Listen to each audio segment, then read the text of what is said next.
Vamos entonces con lo que es la coordinación motora. En primer lugar, vamos a trabajar con el sistema óseo.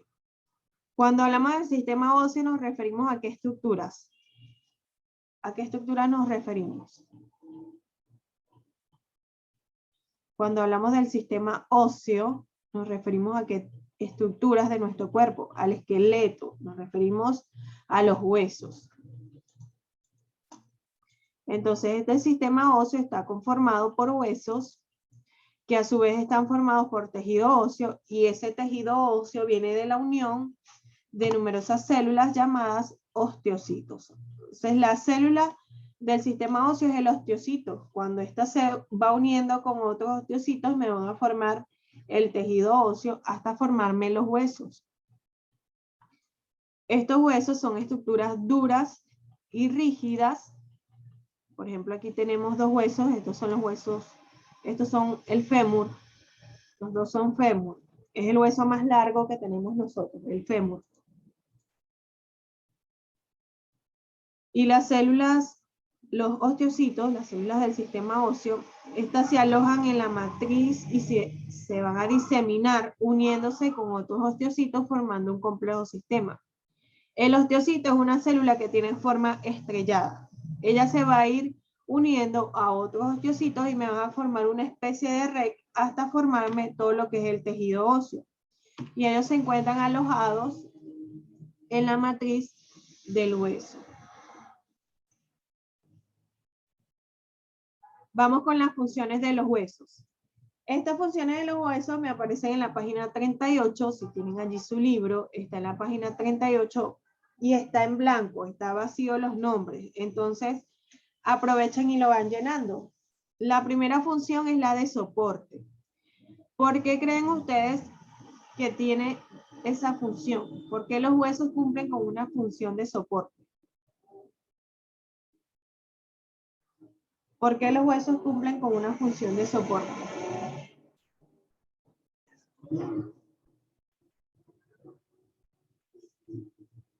¿Por qué cumplen con una función de soporte los huesos? Porque por aquí me dicen porque sostienen al cuerpo.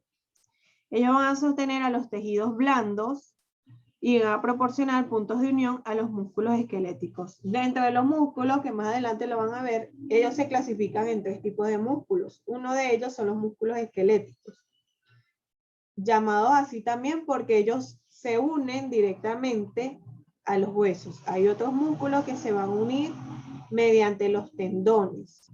Entonces, estos huesos van a servir de soporte a los tejidos blandos y también sirven de punto de unión para los músculos esqueléticos. Por ejemplo, aquí tenemos un músculo que está adherido directamente al esqueleto. La segunda función es la de protección. Vayan copiándolas. La segunda es la de protección. ¿Por qué tendrá una función de protección? Sin leer en el libro. Díganme lo que ustedes creen. ¿Por qué tiene esa función de protección?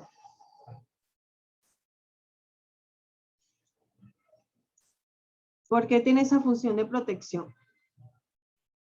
¿A quién protegerá? Va a proteger a los órganos, principalmente a los órganos más vitales. Ellos van a formar cavidades, se van a unir y van a formar cavidades para proteger a los órganos vitales. Por ejemplo, el corazón, que lo menciona por aquí Lidia. ¿Qué otro órgano vital protege? ¿Qué otro órgano vital? Por ejemplo, el corazón es protegido por la caja torácica. El cerebro, que por aquí lo nombra Mía, el cerebro es protegido ¿por quién? Por el cráneo. La caja torácica también me protege a los pulmones. Entonces estos huesos me van a formar cavidades para proteger a los órganos vitales. La caja torácica me protege el pulmón y los pulmones y el corazón, perdón. Y el cráneo me va a proteger al cerebro. Tiene una función de locomoción. Esa sería la tercera función, locomoción. ¿Locomoción qué es? Movimiento, ¿no? Locomoción es movimiento. Entonces esa función de locomoción es debido a que forma palancas con los tendones. Forma palancas para hacer posible el movimiento del cuerpo, el movimiento de los músculos principalmente. Entonces, por ejemplo, en la imagen tenemos músculos adheridos a los huesos mediante los tendones. Estos son los tendones. El músculo se une al hueso por los tendones y esto va a permitir el movimiento. Tienen una función de almacén. Esa sería la cuarta función. Almacén. ¿Almacén de qué? De minerales. Tienen una función de almacén de minerales. Esa sería la cuarta función. Almacén de minerales. Ellos almacenan calcio y fósforo. Además, también almacenan otros minerales, como por ejemplo el zinc, el manganeso, el magnesio, y también contribuye a la absorción de algunas vitaminas. Esto, además de que almacenan minerales, también liberan minerales a la sangre, esto para mantener el equilibrio. Recordemos que todo trata de llevar una homeostasis, el equilibrio de todos los valores del organismo. Entonces, si hay un exceso, lo va a liberar, los huesos van a liberar minerales hacia la sangre para que de allí vaya a los distintos órganos blancos o a los órganos diana, que es el lugar específico donde se necesita ese tipo de mineral o ese tipo de sustancia en el momento. La quinta función es eritropoyética. ¿Qué es la eritropoyesis? ¿Qué es la eritropoyesis? ¿Qué es la eritropoyesis?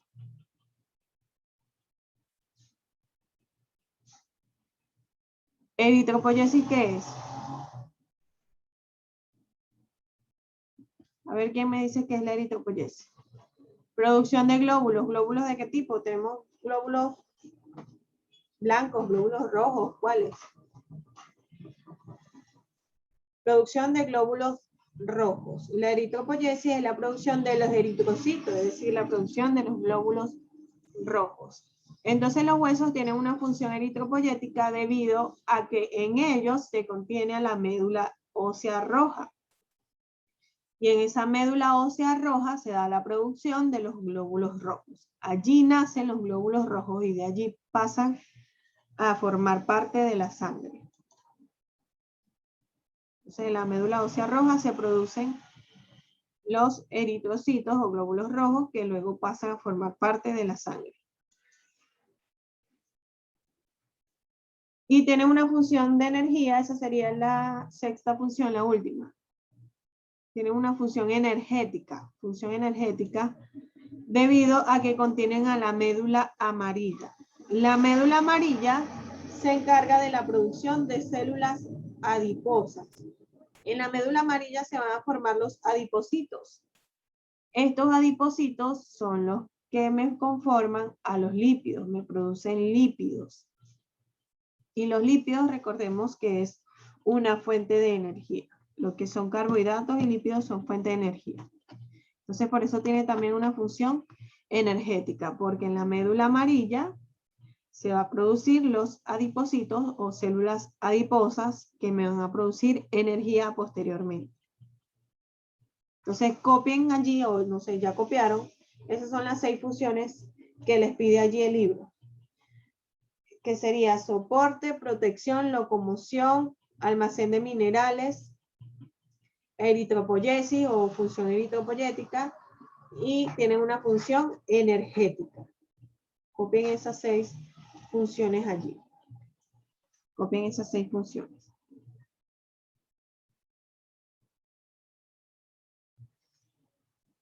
Bien, continuamos. Vamos ahora con la clasificación de los huesos. Estos huesos se van a clasificar según 3 criterios, que también aparecen en los espacios vacíos en el libro, así que los van a ir copiando también.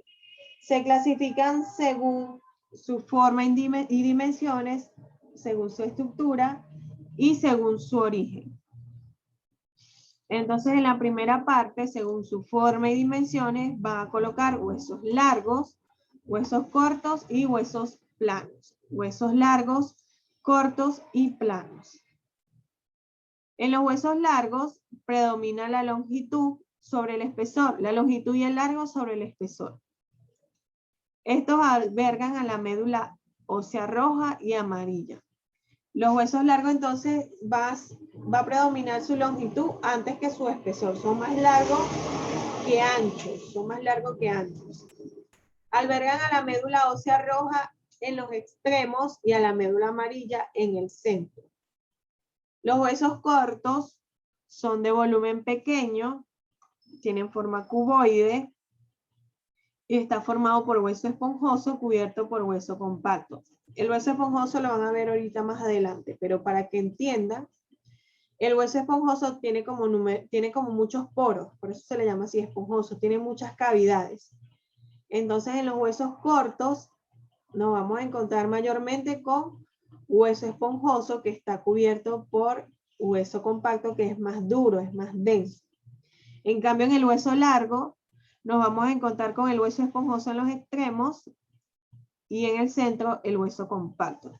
Si ustedes observan un hueso de una pierna de pollo, se van a dar cuenta que en los extremos tiene como muchos poros, muchos huequitos. Eso es hueso esponjoso. Y en el centro es más duro, es más compacto. Eso es el hueso compacto. Ahora, el hueso plano tiene un espesor pequeño, ese espesor pequeño no es tan ancho, y tiene una pequeña capa de hueso esponjoso cubierto de 2 capas de hueso compacto. Esto sería, veámoslo como si fuese un sándwich. En el centro va a estar el hueso esponjoso y las 2 capas que lo recubren van a ser de hueso compacto. Los huesos largos, por ejemplo, el fémur, el cúbito, el radio de los brazos, en las piernas el fémur, la tibia y el peroné. Los huesos cortos, por ejemplo, las falanges que están en las manos. Y los huesos planos, por ejemplo, los huesos del cráneo.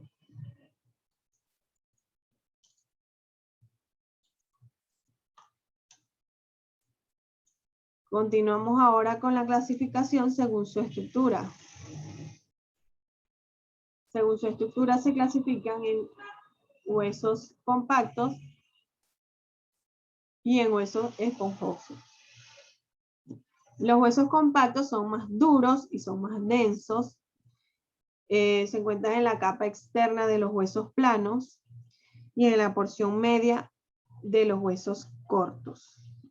Los esponjosos tienen numerosas cavidades y alojan a la médula ósea, roja.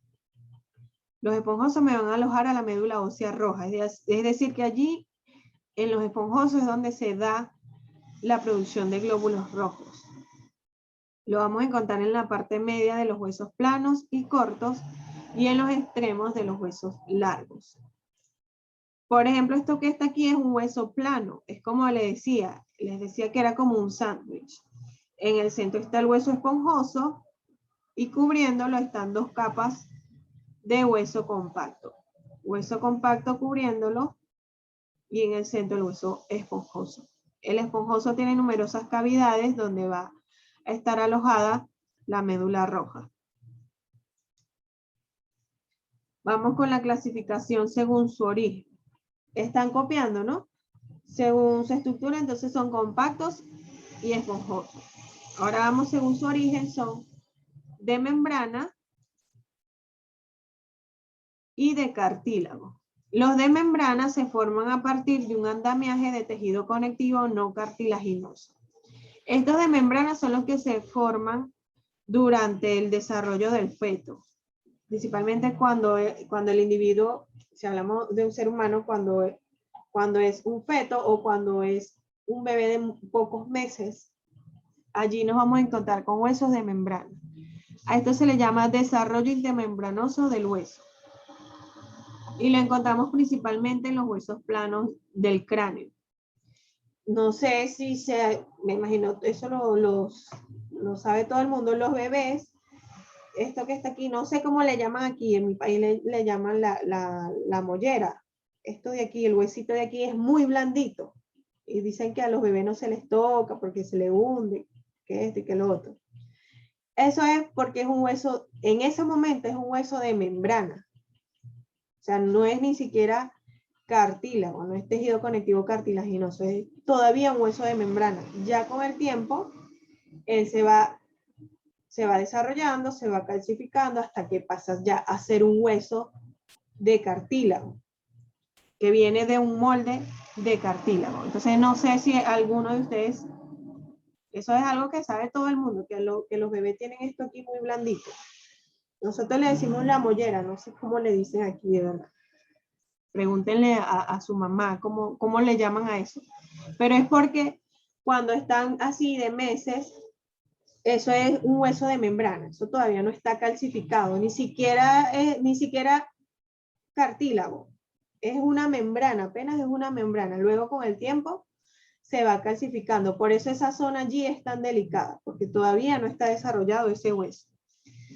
Tenemos entonces los de cartílago, que vienen de moldes de cartílago y hialino. Cuando hablamos de cartílago y hialino, son esos huesos que cuando se era feto eran puro cartílago y luego se fueron calcificando hasta formar un hueso ya de osteocitos. O sea, los osteocitos van cubriendo esa zona hasta que forman todo el tejido óseo. Hasta que no allí se alojen los osteocitos, eso sigue siendo un cartílago. Por eso es que los bebés nacen con más huesos, los bebés nacen con 300 y pico de huesos. Bueno, más que todo son cartílagos. Luego estos se van uniendo o se van ya calcificando hasta formar los 206 huesos que tiene el adulto. Este proceso del origen de cartílago se le conoce como desarrollo endocondral del hueso. Desarrollo endocondral del hueso. Y lo vamos a encontrar en la parte media de los huesos planos y cortos, y en los huesos largos y cortos también encontramos lo que es el cartílago. Entonces, para que me entiendan mejor, cuando se es bebé o cuando es feto, cuando está de bebé en los primeros meses, tiene más huesos, pero son huesos de cartílago. Luego allí se van formando los osteocitos, que son las células del tejido óseo, y eso comienza a calcificarse, comienza a formarse el tejido óseo, hasta que se van compactando y me forman ya un hueso, un tejido óseo completamente. Solo va a quedar el cartílago en la parte superior de los extremos. ¿Para qué? Para que este se pueda unir a otro hueso mediante las articulaciones. Y en el centro del hueso, no en el centro específicamente, más hacia los extremos, se van a encontrar con una línea de cartílago. Esa línea se le llama línea epifisiaria. ¿Por qué esa línea está allí? ¿Por qué esa zona de cartílago está allí? Porque esto es lo que va a permitir que el hueso siga creciendo. Mientras esa línea epifisiaria esté allí, el hueso está creciendo todavía. Llega un momento en que esa línea epifisiaria desaparece, por lo tanto, hasta allí llegó el crecimiento del organismo. Ya a partir de allí no va a seguir creciendo ese individuo. Cuando no aparezca la línea epifisiaria en una placa, por ejemplo, un rayo X, hasta allí es el crecimiento de ese individuo. Creo que en los varones creo que es hasta los 18 años. En las hembras creo que es hasta los 15, 16, en las mujeres. Entonces, cuando desaparece esa línea de cartílago, la línea epifisiaria, hasta allí fue el crecimiento. Allí cesa el crecimiento. Vamos con la estructura de un hueso largo. Esta estructura de un hueso largo, en la página 39 aparece un hueso largo, que tienen que colocar sus partes, se pueden guiar de aquí. Entonces tenemos en primer lugar la diáfisis. La diáfisis es la parte central y es de tejido compacto. Esta es la diáfisis, toda la zona central del hueso. Tenemos la epífisis, que son los extremos. Los extremos son de tejido esponjoso. Tenemos una epífisis distal y una epífisis proximal. La epífisis distal es la que está más hacia la zona baja y la proximal la que está más hacia la zona superior. Entonces, diáfisis es el centro del hueso, es de zona de tejido compacto, y la epífisis son los extremos y es de tejido esponjoso. Por lo tanto, en las epífisis es donde vamos a encontrar mayormente a la médula roja, y en la diáfisis vamos a encontrar a la médula amarilla. Tenemos el canal medular, este que está acá, esta zona. Este se encuentra a lo largo de la diáfisis y contiene a la médula amarilla, que me produce ¿qué? ¿Qué me produce la médula amarilla? ¿Qué me produce la médula amarilla? ¿Qué tipo de células? ¿Qué tipo de células me produce la médula amarilla?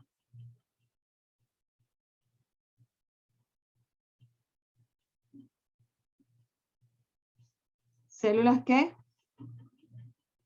Me produce energía mediante las células adiposas. Vamos ahora con el periósteo. El periósteo es la membrana que recubre la superficie del hueso. Este es el periósteo, la membrana que me está recubriendo al hueso. Por ejemplo, si ustedes se llevan un golpe en la tibia está debajo de la rodilla hasta el pie. Esa zona, allí un golpe duele muchísimo. Primero porque tiene muchas terminaciones nerviosas. Entonces, el periósteo, por más leve que sea el golpe, así el golpe sea suave, va a doler mucho. Entonces, esa zona es delicada, ¿por qué? Porque al tener muchas terminaciones nerviosas, si se lleva un golpe allí, el periósteo, que es esa membrana, se puede inflamar. Y si esa membrana se inflama y no es tratado adecuadamente, puede acumular incluso pus y eso va a causar una presión sobre el hueso, provocando una fisura. Puede provocar una fisura en el hueso y posteriormente me va a provocar la fractura de ese hueso por la presión que puede ejercer la inflamación del periósteo. Esto causa una afección que se llama periostitis, que es la inflamación de esa membrana. Entonces eso va a estar causando una presión sobre el hueso y eso es lo que va a provocar el dolor, esa inflamación. Tenemos el endostio, que es la membrana que me va a recubrir el canal medular. El endostio se encuentra recubriendo al canal medular, es decir, que me va a recubrir a la médula amarilla. Tenemos el cartílago se encuentra en los extremos del hueso y este cartílago me va a permitir o va a ser el punto de unión de una articulación para unir ese hueso a otro hueso. El cartílago es la membrana que cubre las articulaciones de los huesos. Y tenemos la línea epifisiaria, como ya les dije, la línea epifisiaria, aquí está la línea epifisiaria de este hueso, aquí está la de esta parte del hueso. Es un remanente de un área que contiene cartílago hialino. Es decir, todavía contiene cartílago ese hueso dentro del hueso. Este crece durante la infancia para permitir el alargamiento del hueso. Como les dije, esa es la zona que va a estar en constante crecimiento. Cuando desaparece esa línea de cartílago, hasta allí crecimos. Hasta ahí llegó nuestro crecimiento. Vamos ahora con el sistema esquelético, la división de ese sistema esquelético. Tenemos el esqueleto axial y el esqueleto apendicular. El esqueleto axial va a ser el centro, lo que me le dé la estabilidad a todo el cuerpo. Entonces en el esqueleto axial nos vamos a encontrar con la cabeza, la columna vertebral y la caja torácica. En la cabeza tenemos los huesos del cráneo y los huesos de la cara. En total son 22 huesos. Tenemos, por ejemplo, por mencionar algunos, frontal, parietal, temporal, que son los de los lados, occipital, esfenoides, etmoides. Esos son del cráneo. De la cara tenemos, por ejemplo, nasal, malar, palatino, cornete, vómer y maxilares. Esos son algunos de los huesos de la cabeza que están entre el cráneo y la cara. Tenemos la columna vertebral, que está formada por 26 vértebras, mide aproximadamente 71 centímetros. En un adulto promedio mide aproximadamente 71 centímetros. Aloja y protege a la médula espinal, ya que la médula espinal se encuentra atravesando toda la columna vertebral hasta llegar a la cabeza. Sostiene a la cabeza, es el punto de inserción de las costillas y músculos de la espalda y tiene numerosos agujeros intervertebrales por donde pasan o donde salen los nervios espinales. Entonces tenemos aquí las 7 vértebras cervicales, 12 vértebras torácicas, 5 vértebras lumbares y tenemos al sacro y al coxis. Bien, continuamos. Quedamos en el esqueleto axial. Les mencionaba que el esqueleto axial lo conforman los huesos de la cabeza, los de la columna vertebral. Quedamos en que la columna vertebral tiene 26 vértebras, 7 cervicales, 12 vértebras torácicas, 5 vértebras lumbares, y tenemos al sacro y al coxis. Se dice que el coxis o el coxis es un órgano vestigial. Cuando nos referimos a órganos vestigiales es porque estos son digamos que el rastro de un órgano que tuvimos anteriormente. Entonces, tenemos el coxis aquí al final. ¿Ustedes creen que es el rastro de qué órgano? De que tuvimos anteriormente, ¿qué cosa tuvimos? ¿Qué tuvimos anteriormente allí?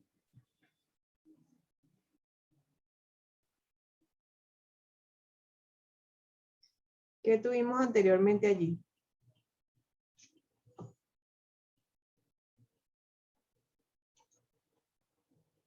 ¿Alguien sabe? Si el proceso de evolución dice que nosotros venimos del mono, entonces el coxis será el vestigio o el rastro de que tuvimos qué cosa, qué órgano tuvimos allí.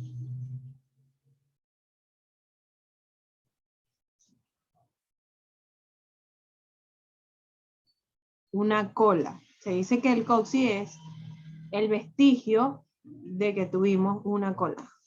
Nos quedó eso allí, el coxis. Continuamos ahora con la caja torácica. En la caja torácica nos vamos a encontrar con 12 pares de costillas. Estos 12 pares de costillas se unen dorsalmente a la columna vertebral, es decir, que en la parte trasera están unidas a la columna vertebral. Estos 12 pares de costillas lo comprenden 7 pares superiores, que las conocemos como costillas verdaderas, 3 pares que serían costillas falsas y 2 pares que serían costillas flotantes. ¿Por qué reciben este nombre de costillas falsas, costillas flotantes, costillas verdaderas? Es por esta razón.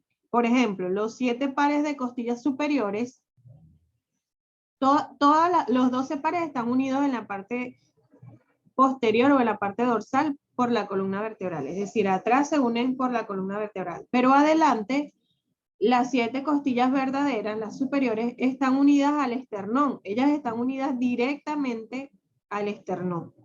Unidas directamente al esternón. Su cartílago que se encuentra al final del hueso se une a ese esternón. Las costillas falsas se les llama así porque ellas están unidas al esternón, pero no directamente. Ellas primero se van a unir a un cartílago y luego es el cartílago quien se va a unir al esternón. Por eso son costillas falsas.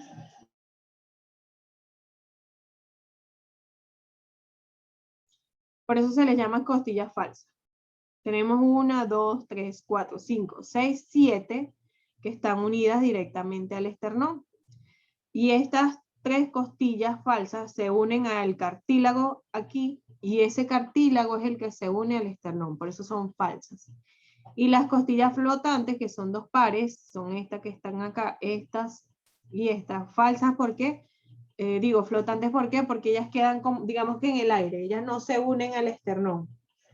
Ellas quedan allí sin unirse al esternón de ninguna manera, ni siquiera mediante un cartílago. Por eso son flotantes, porque no se unen al esternón.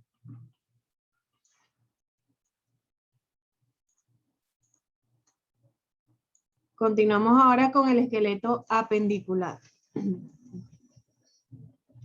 Cuando hablamos del esqueleto apendicular nos referimos a las extremidades superiores y a las extremidades inferiores. Extremidades superiores, todo lo que me comprende los brazos, por ejemplo. Un brazo tiene los siguientes huesos. Tiene húmero. Húmero sería el de acá, esto sería el húmero. Cúbito y radio lo encontramos aquí en el antebrazo. carpo es lo que llamamos muñeca. Tenemos el metacarpo, esto de acá. Tenemos las falanges que me conforman los dedos. Tenemos la clavícula y el omóplato que está en la parte trasera. Entonces, estos van a ser algunos de los huesos de las extremidades superiores. Omóplato, clavícula, cúbito, radio, húmero. El carpo, que es la muñeca, el carpo son 7 huesos. En la muñeca tenemos 7 huesitos allí, 7 huesitos que están acoplados y me van a formar lo que es el carpo. Tenemos el metacarpo y tenemos a las falanges. Ahora vamos con las extremidades inferiores. Las extremidades inferiores me la conforman, por ejemplo, el fémur, el peroné, la tibia, la rótula, el tarso, el metatarso, la falange, por ejemplo.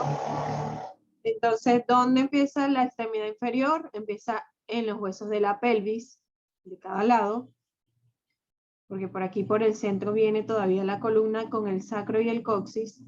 Entonces tenemos la pelvis, fémur, que es el hueso más largo, la rótula, tibia, peroné, tarso, metatarso y falange. El más largo es el fémur. A ver, ¿cuál será el más pequeño? ¿Alguien sabe cuál es el hueso más pequeño? ¿Dónde se encuentra el hueso más pequeño? ¿Alguien tiene idea de cuál es el hueso más pequeño?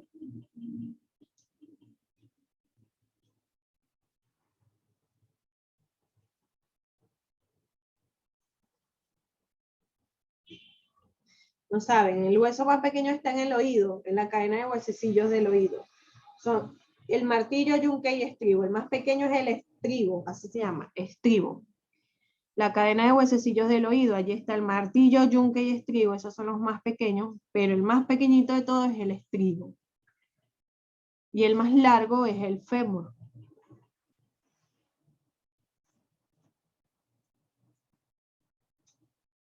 Este hueso de acá es donde yo les decía que el golpe duele muchísimo, en la tibia. Aquí en la parte baja aquí, en la tibia. Ahí duele muchísimo los golpes porque es una zona que tiene muchas terminaciones nerviosas. Vamos ahora a mencionar algunas deformaciones de la columna vertebral y quiero que presten atención aquí porque al final les voy a hacer unas preguntas sobre esto. Y igualmente en el libro, a ver, en la página, para que lo vayan copiando también, en la página 49, página 49. Allí aparecen las deformaciones de la columna vertebral. Y aparece una imagen que está sin los nombres para que le vayan colocando los nombres. Tenemos en primer lugar la lordosis. La lordosis es la curvatura cervical o lumbar muy pronunciada. Cuando esa curva de la zona cervical o de la zona lumbar, que es la zona baja, está muy pronunciada. Entonces aquí tenemos una columna normal y aquí tenemos una columna con lordosis. En este caso es la zona lumbar la que tiene su curvatura muy pronunciada. Generalmente la curvatura va a ser hacia adentro. En la lordosis, generalmente la curvatura va a ser hacia adentro. Luego tenemos la cifosis, que son curvaturas torácicas o sacrocoxígeas que tienen un desarrollo anormal. Aquí tenemos una columna normal y tenemos una columna con cifosis. Por ejemplo, en este caso, el desarrollo anormal es en la curvatura torácica. En este caso, la curvatura está más pronunciada hacia afuera. En este caso es más pronunciada hacia afuera. Y tenemos la escoliosis. La escoliosis es una desviación lateral de la columna. Esta desviación no es ni hacia adentro ni hacia afuera, es hacia los lados. De hecho, la escoliosis que aparece aquí en la imagen no está tan pronunciada. Hay escoliosis peores, que son mucho más pronunciadas, que la columna ya parece una S. ¿Esto cómo se corrige? Se corrige colocando platinos, láminas de platino con tornillos para enderezar la columna. Entonces en el libro tenemos allí una imagen. La primera sería ¿cuál? ¿Cuál sería la primera? La primera, ¿cuál sería? Escoliosis. La segunda,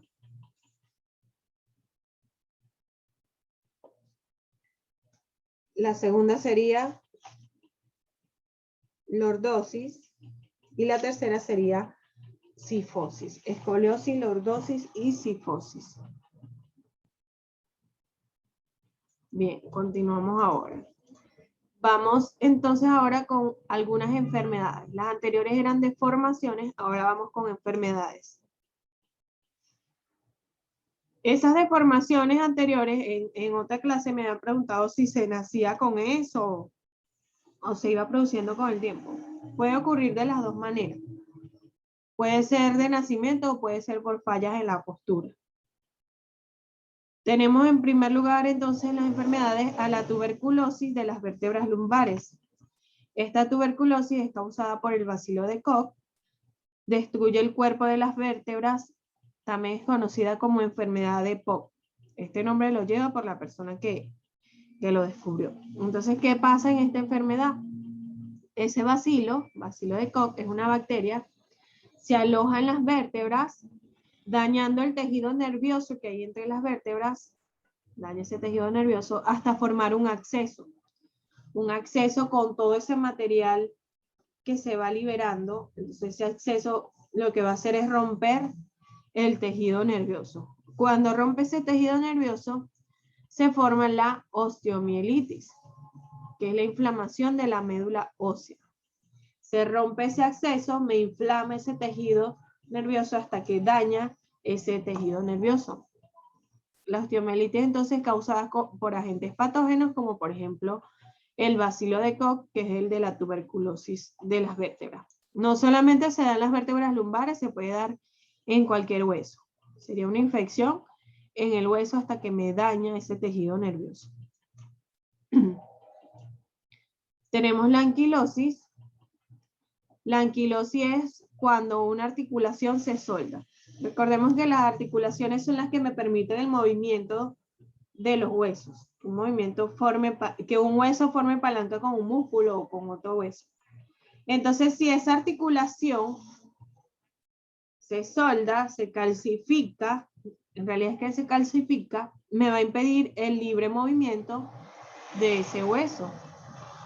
Entonces, eso pasa cuando esa articulación se solda. Por ejemplo, que en la rodilla, la articulación que permite que la flexión y extensión de la rodilla se solde, entonces ya ni siquiera nos vamos a poder agachar, vamos a estar siempre con la pierna recta. Aquí me preguntan que cómo se infecta el hueso. Para que se infecte el hueso tiene que haber primero una herida externa.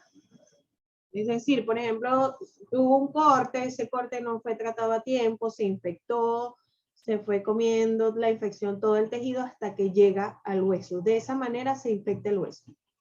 Por una herida externa que no es tratada, esa infección va a llegar hasta el hueso. Vamos ahora con otra enfermedad que es la acromegalia. La acromegalia es el crecimiento anormal de los huesos de la cara, manos y pies. Esto se da por una hipersecreción de la glándula hipófisis. Recordemos que la glándula hipófisis, ella es quien me regula el resto de las glándulas. Por ejemplo, ¿por qué ocurre esto? La glándula hipófisis, ella segrega la hormona estimulante del tiroides, TSH, hormona estimulante del tiroides. ¿Para qué? Para que el tiroides me libere la tiroxina, y la tiroxina participa en el proceso de crecimiento, nutrición y el proceso de crecimiento de los huesos. Cuando hablamos de hipersecreción es porque hay una secreción excesiva, entonces por lo tanto también va a haber una secreción excesiva de la tiroxina y ese crecimiento de los huesos va a ser anormal. Y uno de los casos que me produce es la acromegalia. Por ejemplo, en estas imágenes podemos observar personas con acromegalia. Vamos ahora con vamos con unas actividades. Ya terminamos el tema, vamos ahora con unas preguntas que les voy a hacer. Tenemos aquí este cuadro con 3 imágenes. La primera, ¿qué deformación es? Lordosis, cifosis, escoliosis. ¿Qué deformación es?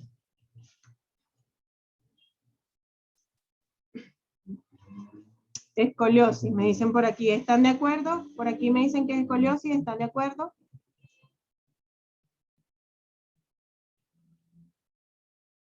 ¿Están de acuerdo entonces? Es escoliosis, muy bien. ¿Por qué? Porque la desviación es lateral. La desviación es lateral. Vamos con la segunda.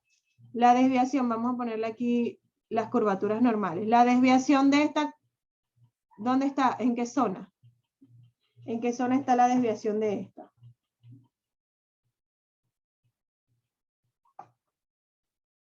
En la zona torácica. Entonces, ¿qué es? La desviación es en la zona torácica, perdón. Entonces es cifosis. Sería cifosis. Y esta que está aquí, la tercera, la desviación es en la zona lumbar. Sería entonces lordosis. Entonces tenemos escoliosis, cifosis y lordosis. Escoliosis, cifosis y lordosis. Vamos con la siguiente. Aquí tenemos un hueso. La médula ósea roja está alojada en qué tipo de tejido. La ósea roja está alojada en qué tipo de hueso. Compacto, esponjoso, y la médula ósea amarilla, ¿en compacto o esponjoso? Vamos primero con la roja. ¿Compacto o esponjoso? ¿Compacto o esponjoso? Esponjoso. Sería en el hueso esponjoso. Y la médula amarilla. Y la médula amarilla en el compacto. La médula ósea roja, ¿en qué proceso me participa? ¿En la producción de qué? ¿De qué tipo de células?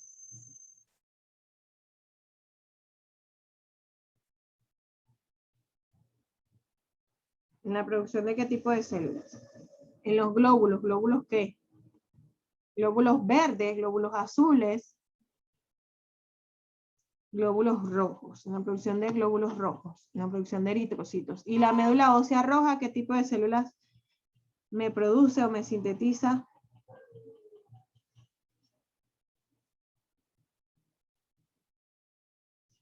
¿Qué tipo de células me sintetiza?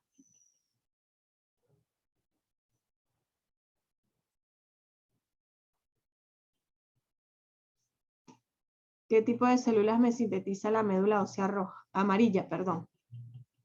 Tiene que ver con energía. Ajá, pero energía a partir de qué? De las células adiposas. Muy bien, a partir de las células adiposas. Vamos con esto. Las vértebras que están de color rosado, ¿cómo se llaman? ¿Vértebras qué? Las vértebras que están de color rosado, ¿cómo se llaman? Vértebras.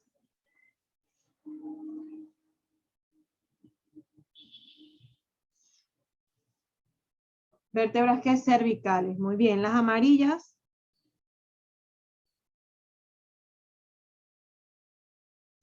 Torácicas. O torácicas o dorsales. Las color lila son lumbares. Y luego tenemos el sacro y el coxis. Bien, ahora vamos con otras preguntitas hasta que se nos acabe el tiempo. A ver, ¿cómo se llama la membrana que recubre el hueso? La membrana que recubre el hueso.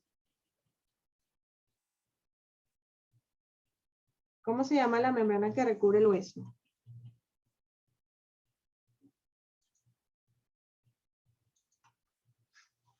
¿Cómo se llama la membrana que recubre el hueso?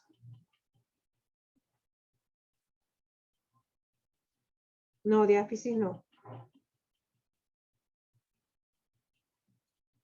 No, cartílago tampoco. Que les dije que si se inflamaba, hacía presión sobre el hueso, pudiendo causar una fisura, posteriormente una fractura. ¿Cómo se llama esa membrana que recubre el hueso?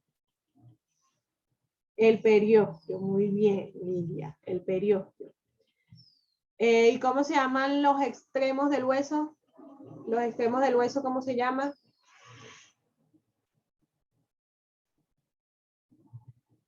En la estructura de un hueso largo, ¿cómo se llaman los extremos? No el cartílago, lo que está cubriendo el cartílago.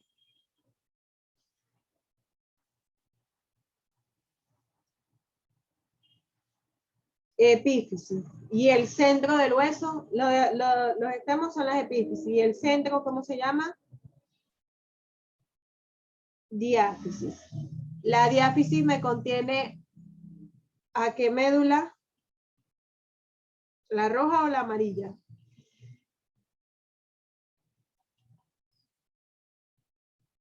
La amarilla, muy bien. ¿Y la epífisis? A la roja. ¿La epífisis es hueso de qué tipo? ¿Compacto o esponjoso?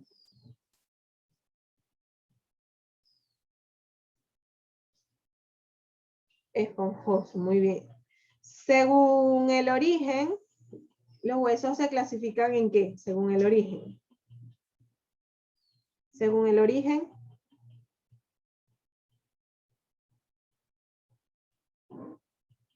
Son huesos de membrana y huesos de cartílago. Muy bien. A ver, por allí cuando les expliqué, no aparecen las diapositivas, pero se los dije. ¿Cuántos huesos tenemos nosotros, los adultos? ¿Cuántos huesos tenemos los adultos? No les aparecían las diapositivas, pero sí se los dije. Ajá, 206, muy bien, Lidia. A ver, ¿cómo se llama esa zona del hueso que es donde se da el crecimiento, donde se da el alargamiento del hueso? Que cuando desaparece ya significa que no estamos creciendo más. ¿Cómo se llama eso?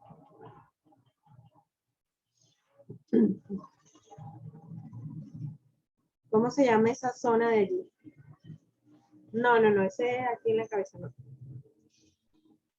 Mollera es lo que les dije de la casa. Ajá, es un cartílago, pero ¿cómo se llama específicamente? ¿Línea qué? ¿Línea? ¿Línea qué? No, ya se la voy a buscar. Línea epifisiaria, se llama línea epifisiaria. Línea epifisiaria, así se llama, línea epifisiaria. Bien, a ver, dos preguntitas más, a ver cuáles busco.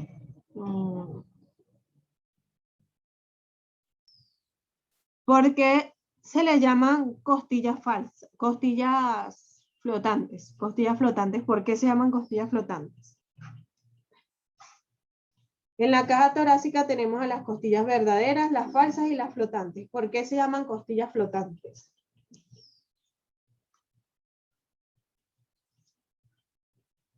Porque no están conectadas a ningún otro hueso, me dicen acá. Ellas están conectadas a la columna están conectadas.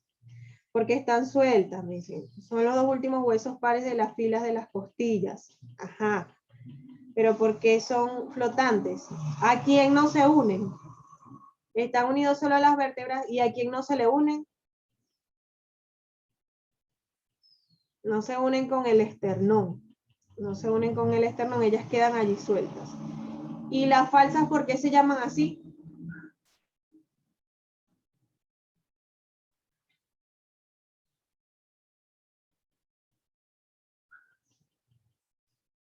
¿Y las falsas?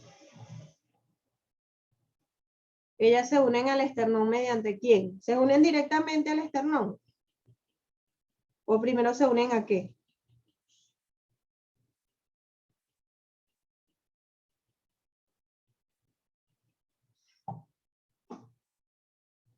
Ellas primero se van a unir a un cartílago y ese cartílago va a ser quien se una al esternón. Bien, con esto terminamos la clase. Les voy a dejar de tarea solo dos cositas. En la página 41 y 42, página 41 les aparece esto, vista anterior del esqueleto, y en la 42 les aparece vista lateral del esqueleto. Me van a llenar esas dos paginitas nada más. Está fácil, solo tienen que compararlo con un libro o con una imagen que busquen en internet y van a colocar los nombres de los huesos. Esas son las dos que me van a enviar, 41 y 42. Cuando les publique el video en Cubicol, eso es lo que me van a enviar.